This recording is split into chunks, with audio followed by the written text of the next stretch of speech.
अगर बिहार में बच्चे बर्बाद होते हैं, उनका भविष्य बर्बाद होता है, तो जिनकी जनसंख्या 14% है उनका 14 बच्चे बर्बाद होंगे। जिनका जनसंख्या जो है 0.35% है, यानी 1% से भी कम है, उनका 1 से भी कम बच्चे बर्बाद होंगे। अगर हम कहते हैं कि हम सबसे ज्यादा हैं, तो हमारे सबसे ज्यादा बच्चे बर्बाद हुए, यह भी बात सत्य है। अगर हम समझते हैं कि हमारी जनसंख्या ज्यादा रहेगी और हम ज्यादा डेवलप होंगे, तो हम ये भ्रम में हैं। और हम आते हैं यादव कम्युनिटी पे। सबसे ज्यादा जनसंख्या जो है यादव की है। और बिहार में मैं आप लोगों से पूछना चाहता हूं, कसम से ईमानदारी से बताइएगा, झूठ नहीं बोलना है, सबसे ज्यादा बेरोजगारी जो है किस जाति में है? सबसे ज्यादा किस जाति के लोग जो है बाहर कमाने जाते हैं? सबसे ज्यादा किस जाति के लोग जो है सरकारी अस्पतालों में अपने माता पिता का इलाज, अपने बच्चों का इलाज, अपना इलाज कराते हैं? और सबसे ज्यादा किस जाति के बच्चे जो है सरकारी स्कूल में बिहार में पढ़ते हैं? और किस जाति के बच्चों का सबसे ज्यादा भविष्य बर्बाद होता है? ये आप लोगों से मैं पूछना चाहता हूं। और आप लोग जो है अपने माता पिता का इलाज तो सिंगापुर में नहीं ना करा सकते हैं? नहीं करा सकते। आप अपनी बहन की शादी सिंगापुर में नहीं ना कर सकते हैं? उत्तर प्रदेश में अखिलेश यादव जी के परिवार में आप अपनी बहन की शादी नहीं ना कर सकते हैं? देना 243 सीट है ना, 14 यादव जी लोगों को टिकट दे विधानसभा में, 14% यादव जी लोगों को टिकट दे, लगभग 32-33 होगा दे। लेकिन वो सारे के सारे जो लोग यादव जी होंगे ना, वो गरीब परिवार के बच्चे होंगे। इस बात के लिए कौन नेता आवाज उठाता है? कोई कहा है कि जिसकी जितनी हिस्सेदारी उसके बच्चे उतने विधानसभा में जाएंगे? कोई नेता, एक नेता का नाम बताइए, हिस्सेदारी वाले बात करने वाले एक नेता का नाम बताइए। MY के बाद बिहार में एक नया समीकरण जो है गढ़ने का प्रयास किया गया है और कहा गया है कि अब बाप पे हम लोग राजनीति करेंगे। सही बात है, वो पटिए बाप का है। अगर बाबूजी नहीं होते तो शायद से वो पार्टी नहीं चलती। लेकिन आज हम उस पर बातचीत करने के लिए नहीं आए हैं। आज हम बातचीत करने आए हैं कि बिहार में कहा जाता है जिसकी जितनी हिस्सेदारी उसकी उतनी भागीदारी। लेकिन यह बात गलत है, जिसकी जितनी हिस्सेदारी उसकी उतनी बर्बादी, ये बात सही है। और उसका एग्जाम्पल मैं आप सभी को दूंगा, बुरा मत मानिएगा किसी भी जाति के लोग, क्योंकि जातीय उन्माद को जो है बिहार से हम लोगों को खत्म करना है और नया बिहार बनाना है। जाति के आग में जो बिहार जला है, अब हमें उस जाति के आग में बिहार को नहीं जलने देना है। अगर जलाना होता तो मैं भी ये कह सकता था कि मैं पर्टिकुलर जाति का था, इसलिए मुझे टारगेट किया गया और खासकर मेरे परिवार को, मुझे और मेरे दोस्तों को जो है जाति देख देख के टारगेट किया गया मेरे केस में। लेकिन मैंने कभी ये बात नहीं कहा, क्योंकि मैं जाति का जो आग है बिहार में उसे बुझाना चाहता हूं, खत्म करना चाहता हूं, और तभी जाके नया बिहार बनेगा। ध्यान से देखिए, यहां पे जातीय जनगणना जो बिहार में नया हुआ है उसका डेटा है, परसेंटेज है, सब आप सभी देख सकते हैं। नीचे से शुरू करें कि ऊपर से शुरू करें समझ में नहीं आ रहा है, कि बीच से शुरू करें वो भी मुझे समझ में नहीं आ रहा है। लेकिन बस इतना ही कहूंगा कि कोई भी व्यक्ति बुरा मत मानना, इस कड़वी बातों को जो है समझने का प्रयास करना। पूरे बिहार का जनसंख्या जो है वो 13 करोड़ 80 लाख दिखाया गया। और यहां पे देखिए सबसे ऊपर जो है यादव जाति के लोग हैं और उनकी जनसंख्या जो है 14.26% दिखाया गया। और 1,86,50,119 जनसंख्या उनकी दिखाई गई। उसके बाद से दुसाध है जो 69,43,000 दिखाया गया और 5.31% दिखाया गया। उसके बाद से चमार रविदास जी लोग हैं, उनकी जनसंख्या 68,69,664 दिखाया गया और परसेंटेज दिखाया गया 5.255% दिखाया गया। फिर कोयरी भाई साहब लोगों का दिखाया गया, फिर ब्राह्मण भाई साहब लोगों का दिखाया गया, फिर राजपूत भाई साहब लोगों का दिखाया गया, फिर मुसहर भाई साहब, फिर कुर्मी भाई साहब, फिर भूमिहार भाई साहब, फिर तेली भाई साहब लोगों का दिखाया गया, मल्लाह निषाद भाई साहब लोगों का दिखाया गया, वैश्य भाई साहब लोगों का दिखाया गया, नौनिया भाई साहब लोगों का दिखाया गया, कायस्थ भाई साहब लोगों का दिखाया गया और तुराहा भाई साहब लोगों का दिखाया गया। यहां पे आप सभी देख सकते हैं। यानी जो हम थे, हम लोगों को जो है वो 15 भागों में यहां पे बांट दिया गया, 15 भागों में। क्योंकि अगर देखा जाए तो इस बिहार में मध्यम वर्गीय और गरीब, मध्यम वर्गीय यानी मिडिल क्लास और गरीब लोगों की जनसंख्या 95% है, 95% है। इन 95% को कैसे बांट के इन्हें बर्बाद कर दिया जाए, उसका यह प्रयास किया गया। चलिए ठीक है, कुछ लोग कहेंगे कि जातीय जनगणना जरूरी है। चलिए हम मानते हैं आपके हिसाब से जातीय जनगणना जरूरी है, चलिए ठीक है। अब ये डेटा देखिए, अगर बिहार में 100 करोड़ रुपया आता है, 100 करोड़ 100 CR रुपया आता है बिहार में, तो 14 करोड़ 26 लाख रुपया जो है वो यादव कम्युनिटी में जाएगा। दुसाध कम्युनिटी में जो है 5 करोड़ 31 लाख रुपया जाएगा। रविदास कम्युनिटी में जो है 5 करोड़ 25 लाख रुपया जाएगा। कोयरी कम्युनिटी में जो है 4 करोड़ 21 लाख, मतलब जितना परसेंटेज है उतना परसेंटेज रुपया जो है आपके कम्युनिटी के उत्थान के लिए जाएगा। अगर बिहार में मर्डर होता है तो 14% जिसकी जनसंख्या उसका 14 मर्डर होगा, 5% जिसकी जनसंख्या उसका 5 मर्डर होगा, यहां पे 4% जिसकी जनसंख्या उसका 4 मर्डर होगा, 3% जिसकी जनसंख्या। अगर बिहार में बच्चे बर्बाद होते हैं, उनका भविष्य बर्बाद होता है, तो जिनकी जनसंख्या 14% है उनका 14 बच्चे बर्बाद होंगे। जिनका जनसंख्या जो है 0.35% है, यानी 1% से भी कम है, उनका 1 से भी कम बच्चे बर्बाद होंगे। अब देखिए, जिनका जनसंख्या 3% है उनके 3 बच्चे बर्बाद होंगे, जिनका जनसंख्या 2% है उनके 2 बच्चे बर्बाद होंगे। ये सारी चीजें समझने की जरूरत है। अगर हम कहते हैं कि हम सबसे ज्यादा हैं, तो हमारे सबसे ज्यादा बच्चे बर्बाद हुए, यह भी बात सत्य है। अब चलिए एक दूसरा मैं डेटा आप लोगों को दिखाना चाहता हूं, यहां पे देख लीजिए आप लोग। यहां पे दूसरा डेटा पूरे देश का है, 2011 सेंसेक्स के हिसाब से है। देखिए, हिंदुओं की जनसंख्या जो है लगभग 80% है, 96 करोड़ है। मुसलमानों की जनसंख्या 14.23% है, 17 करोड़ है पूरे भारत में। क्रिश्चियन का जनसंख्या 2.3% है, 2 करोड़ के आसपास है। सिख का जनसंख्या 1.72% है, 2 करोड़ के आसपास है। बौद्धिस्ट की जनसंख्या 0.70% है, 84 लाख है। और जैन की जनसंख्या 0.37% है, जो है 44 लाख है जैन। और अदर रिलीजन जिसमें पारसी और भी बाकी सारे लोग आते हैं, उनका लगभग 80 लाख के पास जनसंख्या है। अब यहां पे शुरू करते हैं। अब मैं आप लोगों से पूछना चाहता हूं, क्या जिसकी सबसे ज्यादा जनसंख्या उसका सबसे ज्यादा विकास हुआ है? यहां पे चलिए उसको छोड़ दीजिए, बिहार वाला डेटा को छोड़ दीजिए, इस डेटा पे आते हैं। नहीं, यहां पे जैन कम्युनिटी की संख्या देखिए 0.3% है, यानी 1% से भी कम, आधा % से भी कम इनकी जनसंख्या है देश में। और ये सारे लोग बिजनेसमैन है, सारे के सारे लगभग सारे लोग बिजनेसमैन है। इन्हीं के कम्युनिटी मड़वाड़ी, इन्हीं लोगों को कहा जाता है मड़वाड़ी। अडानी जो है इन्हीं के कम्युनिटी से आते हैं। और इस देश में लगभग, ये डेटा थोड़ा सा गलत सही हो सकता है, लगभग 60% बिजनेस पे, 60% कैश फ्लो पे जो है इन लोगों का कब्जा है, जैन वाले का। जनसंख्या कम है, डेवलपमेंट ज्यादा है। यानी अगर आप सोचते हैं कि हमारी जनसंख्या ज्यादा होगी और डेवलपमेंट होगा, तो यह भ्रम है। जैसे पूरे दुनिया में अगर देखा जाए तो यहूदियों की जनसंख्या सबसे कम है, रिलीजन वाइज देखा जाए तो यहूदी जो इजराइल के हैं। और सबसे अमीर अगर रिलीजन वाइज देखा जाए तो यहूदी है। चलिए, जैन के बाद बौद्धिस्ट आते हैं, सिख आते हैं। यहां पे देखिए उनकी जनसंख्या जो है 1.72% है, सिर्फ 1.72। और सिख में कोई भी भीख नहीं मांगता है, कोई भीख नहीं मांगता है सिख कम्युनिटी में। ये देखिए जनसंख्या सिर्फ और सिर्फ 2% से भी कम, 1.25%। क्रिश्चियन जो है 2.25% है, उनमें भी कोई भीख नहीं मांगता है। लेकिन जब ऊपर आते हैं 14% और 80% पे, तो इनकी क्या स्थिति है, हिंदू और मुसलमान के डेवलपमेंट की क्या स्थिति है, बताने की जरूरत नहीं है। अगर हम समझते हैं कि हमारी जनसंख्या ज्यादा रहेगी और हम ज्यादा डेवलप होंगे, तो हम ये भ्रम में हैं।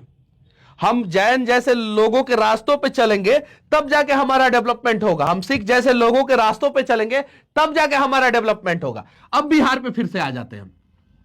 यहां पे नीचे देखिए कायस्थ है 14 नंबर पे, देख सकते हैं। इनकी जनसंख्या जो है पूरे बिहार में जो है सिर्फ और सिर्फ 7,85,000 है, ऑल ओवर बिहार। लेकिन आप जाइएगा देखिएगा, बड़े बड़े IAS IPS कोर्ट में वकील, बड़े बड़े जगहों पे, बड़े बड़े कंपनियों में जब जाके देखिएगा तो इन्हीं लोगों का भरमार है, क्योंकि इन्हें पता था कि जनसंख्या बढ़ाने से जो है अगर डेवलपमेंट होता तो शायद जो है बहुत सारे लोगों का डेवलपमेंट हो जाता। इन लोगों ने फोकस किया कि नहीं, हमें किसी भी हाल में अपने टैलेंट का इस्तेमाल सही ढंग से करना है, और सबसे ज्यादा डेवलपमेंट इन लोगों का हुआ। देख सकते हैं, देखिए कायस्थ लोगों का। यह यूनिवर्सल फैक्ट है, इसे आप झुठला नहीं सकते हैं। मतलब आप अपने संख्या को ताकत बनाना चाहते हैं तो यह पॉसिबल नहीं है कि उसको ताकत बना के आप डेवलपमेंट के भी रास्ते पे आ सकते हैं। यह पॉसिबल नहीं है। संख्या को ताकत बनाइए, लेकिन उसके साथ साथ आपको यह भी ताकत बनाना होगा कि हमें आखिर करना क्या है। और हम आते हैं यादव कम्युनिटी पे। सबसे ज्यादा जनसंख्या जो है यादव की है, और बिहार में मैं आप लोगों से पूछना चाहता हूं, कसम से ईमानदारी से बताइएगा, झूठ नहीं बोलना है, सबसे ज्यादा बेरोजगारी जो है किस जाति में है? ईमानदारी से कसम से बताइएगा, सबसे ज्यादा बेरोजगारी जो है किस जाति में है? सबसे ज्यादा किस जाति के लोग जो है बाहर कमाने जाते हैं? सबसे ज्यादा किस जाति के लोग जो है सरकारी अस्पतालों में अपने माता पिता का इलाज, अपने बच्चों का इलाज, अपना इलाज कराते हैं? और सबसे ज्यादा किस जाति के बच्चे जो है सरकारी स्कूल में बिहार में पढ़ते हैं? और किस जाति के बच्चों का सबसे ज्यादा भविष्य बर्बाद होता है? ये आप लोगों से मैं पूछना चाहता हूं, कमेंट में आप लोग बताइए। क्या आप अपने बच्चों के भविष्य को बनाने के लिए एक लड़ाई नहीं लड़ सकते हैं? अगर नहीं लड़ सकते हैं ना, तो मैं दावे के साथ कहता हूं कि अगली बारी आप ही की होगी, और बिहार बर्बाद होगा ना, उसमें सबसे ज्यादा योगदान जो है आप ही का होगा। बिहार अगर बनेगा भी ना, तो उसमें सबसे ज्यादा योगदान आप ही का होगा। तो चलिए ना बिहार को बनाते हैं, जातीय जंजीरों से ऊपर उठ के, जातीय समीकरण से ऊपर उठ के, जातीय आग से ऊपर उठ के। अब जो है हमें नेताओं के बच्चों के भविष्य के लिए नहीं लड़ना है, हमें बाप वाले पार्टी के लिए नहीं लड़ना है, जो बाप का समीकरण लाते हैं, माई का समीकरण लाते हैं, और बाप माई के चक्कर में जो है ना पूरे बिहार को बर्बाद कर देते हैं। तो वैसे समीकरण में अब हमें नहीं पड़ना है। अब हम अपने बच्चों के भविष्य के लिए लड़ाई लड़ेंगे। मनीष कश्यप को साइड कर दीजिए, कोई दिक्कत नहीं है। मनीष कश्यप को पसंद मत कीजिए, कोई दिक्कत नहीं है। मनीष कश्यप का जम के विरोध कीजिए, ठीक है, सब कुछ बर्दाश्त होगा। लेकिन बिहार को नया बिहार बनाने में आप सभी योगदान दीजिए, क्योंकि अगर नया बिहार बनेगा तो 14 बच्चे आपके भी बचेंगे, 5 बच्चे आपके भी बचेंगे, 5 बच्चे आपके भी बचेंगे, 4 बच्चे आपके भी बचेंगे, 3 बच्चे आपके भी बचेंगे, 3 2 बच्चे 2 बच्चे 2 बच्चे आपके भी बचेंगे। बच्चों का भविष्य, आपके भी बच्चों का भविष्य बनेगा। ये चीजें समझने की जरूरत है। और अगर हम नहीं समझेंगे ना, तो ऐसे भी बिहार जो है भारत का सबसे पिछड़ा राज्य से भी 40 साल पीछे है। अब बताइए, बिहार की राजधानी पटना है, जब बिहार में पूरा सरकार मिलकर सिर्फ ट्रैफिक सिस्टम को दुरुस्त नहीं कर पाया, सिर्फ ट्रैफिक सिस्टम, बाकी सब तो छोड़ दीजिए। पहला प्रायोरिटी होता है किसी भी स्टेट के लिए कि वहां के शहरों का ट्रैफिक सिस्टम दुरुस्त हो। बिहार के किसी भी शहर का, किसी भी बाजार का, किसी भी डिस्ट्रिक्ट हेडक्वार्टर का, किसी भी ब्लॉक का, किसी भी अनुमंडल का जाकर ट्रैफिक सिस्टम देख लीजिए, एकदम पूरा ध्वस्त है। उसके बाद आते हैं हॉस्पिटल पे, हॉस्पिटल का व्यवस्था देख लीजिए, पूरा खत्म है। उसके बाद आते हैं हम लोग जो है स्कूलों पे। अब बताइए, नियम लगता है यहां पे कि 9 बजे बच्चे पढ़ने जाएंगे और 5 बजे स्कूल से आएंगे, फिर उसको काट के बनाया जाता है 10 बजे जाएंगे और 4 बजे आएंगे। क्या यह सही नियम है? नहीं। जब प्राइवेट स्कूल के बच्चे जो है 7 बजे स्कूल जाते हैं, तो सरकारी स्कूल के बच्चे 10 बजे काहे जाएंगे? सरकारी स्कूल के भी बच्चों को सुबह 7 बजे स्कूल भेजिए और 1 बजे घर भेज दीजिए, ताकि 1 बजे जब घर आएंगे वो ना, तो 1 बजे से लेकर 6 बजे तक उनको समय मिलेगा। वो स्पोर्ट्स में जाएंगे, वो अपना कोचिंग में जाएंगे, वो कुछ भी करेंगे। भात रेल के जाते हैं बच्चे 10 बजे पूरा भर पेट ऐसे भर थरिया खा के, 10 बजे तक तो कोई भी जाएगा भर थरिया खा के, और आते हैं 4 बजे पूरा थका हारा, एकदम पूरा सा परेशान, और आके सो जाते। क्यों ऐसा सिस्टम लगाया गया कि सरकारी स्कूल के बच्चे जो है 10 बजे जाएंगे और प्राइवेट स्कूल के बच्चे जो है वो 7 बजे स्कूल चले जाएंगे पढ़ने? जितना बड़ा बड़ा स्कूल है बिहार का प्राइवेट स्कूल, उनके सारे स्कूलों का समय जो है 7 बजे से रहता है। ज्यादा गर्मी आता है तो 6 बजे हो जाता है, और मैक्सिमम जो है 8 बजे से रहता है, मैक्सिमम, उसके बाद नहीं होता है। तो बिहार के सरकारी स्कूलों का भी समय जो है 8 बजे से लेकर 2 बजे तक कर दीजिए, 8 से 2 कर दीजिए, 8 से 1 कर दीजिए। इतने देर में तो बच्चे पढ़ लेंगे। 1 बजे के बाद आएंगे बच्चे, थोड़ा सा आराम करेंगे, 1 घंटे सोएंगे और उसके बाद से जाएंगे खेलेंगे और उसके बाद से जाएंगे कोचिंग वोचिंग करेंगे और फिर राजा बेटा बन जाएंगे सरकारी स्कूल के भी बच्चे। लेकिन देखिए हमें कैसे गुमराह करके रखा गया। उस पर भी मैं एक स्पेशल वीडियो बनाऊंगा, लेकिन उस पर मैं नहीं, आज मैं इस पे हूं। तो हमें यादव बनना है, दुसाध बनना है, रविदास बनना है, कोयरी बनना है, ब्राह्मण बनना है, राजपूत बनना है, मुसार बनना है, कुर्मी बनना है, भूमियार बनना है, तेली बनना है, मल्लाह बनना है, बैस बनना है, नोनिया बनना है, कायस्थ बनना है, तुरहा बनना है, कि हमें एक सच्चा भारतीय बनते हुए एक सच्चा बिहारी बनना है। यह आप लोगों को निर्णय करना है। अगर आप लोग आज निर्णय कर लिए, समय है, डिजिटल युग है, ऐसे भी हम लोग बहुत पीछे हैं, बहुत पीछे, बिहार बहुत पीछे है। मतलब कि बिहार जो है 21वीं शताब्दी में अभी इन भी नहीं कर पाया है, और 21वीं शताब्दी का ये 24 साल हो चुका है। 24 साल मतलब 24वां साल चल रहा है 21वीं शताब्दी का। हम लोग अभी भी जो है 20वीं शताब्दी में ही है, डेवलपमेंट के मामले में, सोच के मामले में, हर चीज के मामले में। और अगर मैं गलत बोल रहा हूं तो आप मेरी बातों को काटिए कि मनीष तुम गलत बोल रहे हो और ये डेटा नहीं, ये डेटा है, आप काटिए, लॉजिकली काटिए, गाली गलौज नहीं कीजिएगा प्लीज, विनती है आप सभी से, क्योंकि मैं आपके बच्चों के भविष्य के लिए लड़ रहा हूं। प्लीज विनती है, मुझे काटिए, इस बात को काटिए कि क्या बिहार 21वीं शताब्दी में प्रवेश किया है। मर्डर में सबसे ज्यादा, लैंड डिस्प्यूट में सबसे ज्यादा जो है समस्या जो है बिहार में है, ब्लॉक में भ्रष्टाचार, जन्म प्रमाण पत्र बनाने में भ्रष्टाचार, मृत्यु प्रमाण पत्र बनाने में भ्रष्टाचार। अब बताइए, अगर जन्म प्रमाण पत्र बनाने के दौरान जो है भ्रष्टाचार हो रहा है तो 14 यादव के भी बच्चे परेशान हो रहे हैं कि नहीं हो रहे?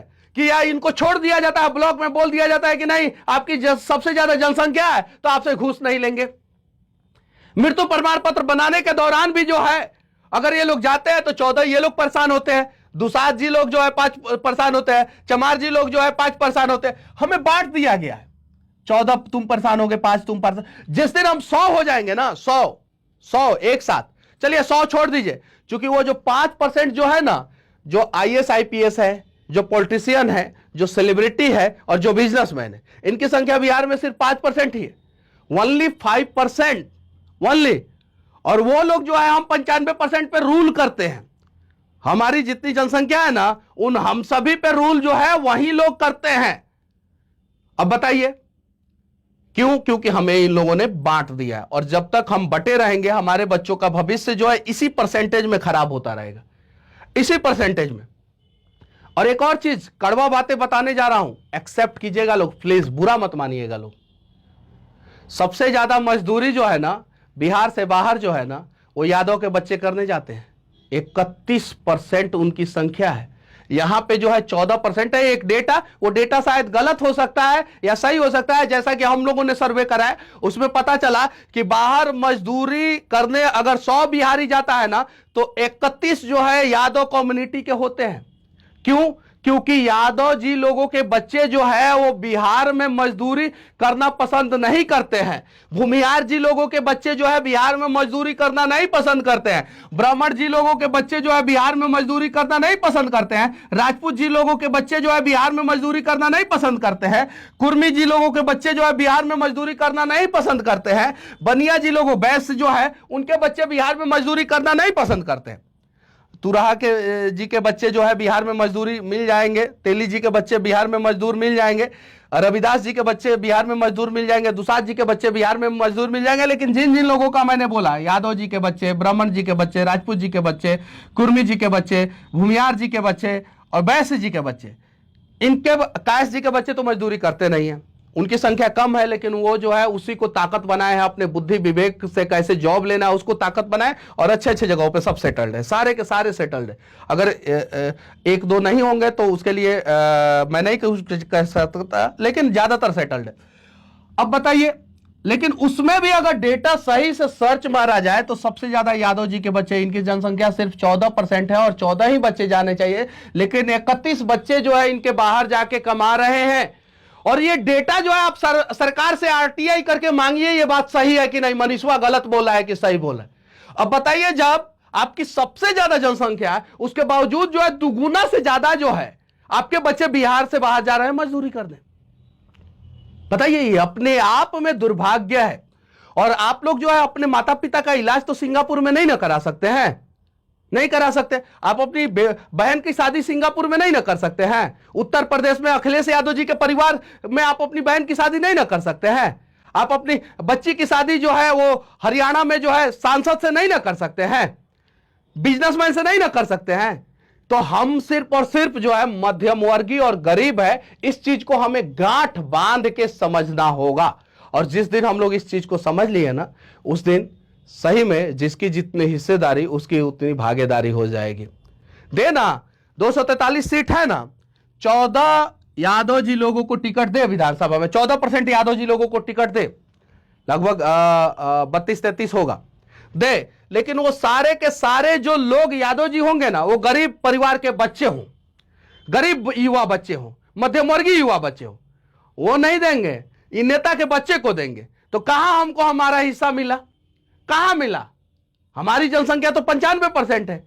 और सरकार के हिसाब से भी अगर देखा जाए तो ईबीसी 36%, ओबीसी 27%, अनुसूचित जनजाति जो है 15%, 19%, और अनुसूचित जाति जो है 19%, अनुसूचित जनजाति जो है 1.68%। अगर सामान्य वर्ग को भी आप लोग मानते हैं कि हाँ ये सामान्य वर्ग जो है इसमें सब लोग अमीर हैं, तो वो जो है हाँ गरीब और मध्यम वर्गीय की जनसंख्या कितनी हो जाती है बताइए?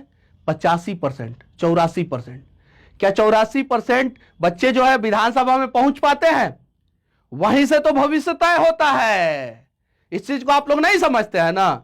हमको चाहिए इंदिरा आवास, हमको चाहिए उज्ज्वला योजना, हमको चाहिए जो है शौचालय योजना। नहीं, हमारे बच्चे विधानसभा में होने चाहिए, हमारे बच्चे लोकसभा में होने चाहिए, तब जाके जो है वो हमारे लिए लड़ेंगे और हमारी समस्याओं का समाधान करेंगे। इस बात के लिए कौन नेता आवाज उठाता है? कोई कहा है कि जिसकी जितनी हिस्सेदारी उसके बच्चे उतने विधानसभा में जाएंगे? कोई नेता, एक नेता का नाम बताइए, हिस्सेदारी वाले बात करने वाले एक नेता का नाम बताइए। नहीं कहेंगे ये बात।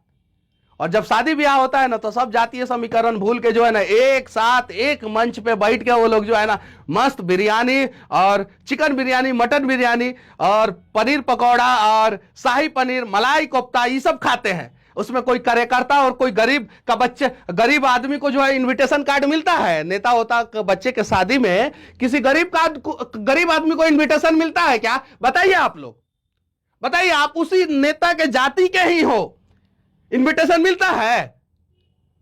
नहीं मिलता है। सच्चाई को समझिए और प्लीज बिहार को बचाने का प्रयास कीजिए। और इन सारे बातों में अगर कोई भी बात मेरी बुरी लगे तो लॉजिकली उसे काटने का प्रयास कीजिए और कमेंट बॉक्स में आप अपना राय रखिए। अगर आपका राय अच्छा होगा मैं उसमें फिर से वीडियो बनाऊंगा। लेकिन हां, अब हमें कुतर्क नहीं करना है, तर्क पे बात करना है और तर्क पे जो है ना इस बिहार को मजबूत करना है। जय हिंद।